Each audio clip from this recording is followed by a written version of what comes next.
Senior citizen तोल गेल्याने पडतात आणि पडल्यामुळं मग डोक्याला मार लागणं किंवा इतर काही फ्रॅक्चर्स होणं अशा संकटांना तोंड द्यावं लागतं आणि यातूनच डोक्याला मार लागला आणि रिकव्हरी नाही झाली तर अनेकांचे मृत्यूसुद्धा ओढवतात.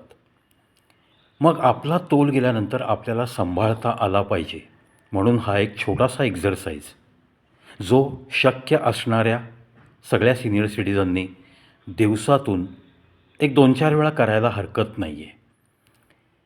पहिलं पाऊल उचलणे आणि पहिल्या पाऊलाच्या अंगठ्याजवळ दुसरं पाऊल उचलून आणून ठेवणे आणि पाय ताठ पाहिजेत, नजर समोर पाहिजे.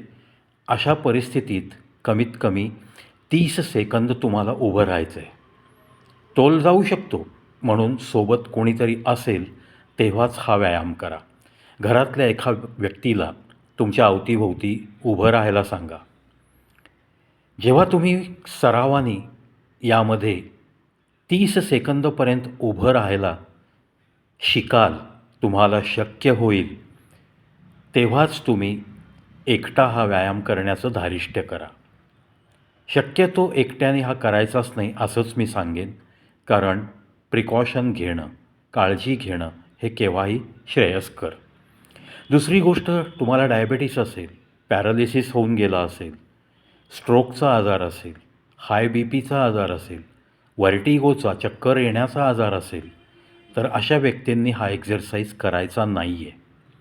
इतर कोणताही आजार असेल तर तुमच्या कुटुंबाचा जो डॉक्टर असतो, फॅमिली डॉक्टर, त्याचा सल्ला घेऊनच हा एक्झरसाईज करणे.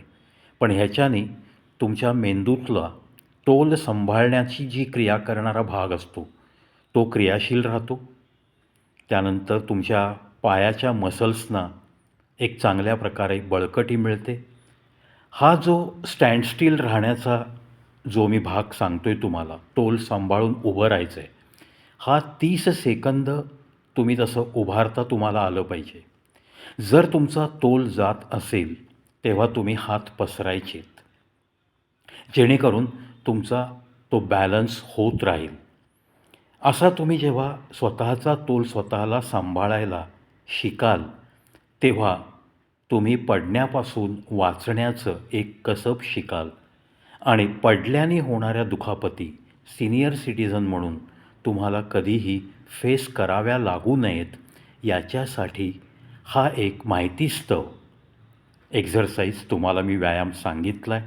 अर्थात मेडिकल ॲडवाईसच्या शिवाय कोणत्याही सिनियर सिटिझननी हा करू नये, पण एक चांगलं कार्य.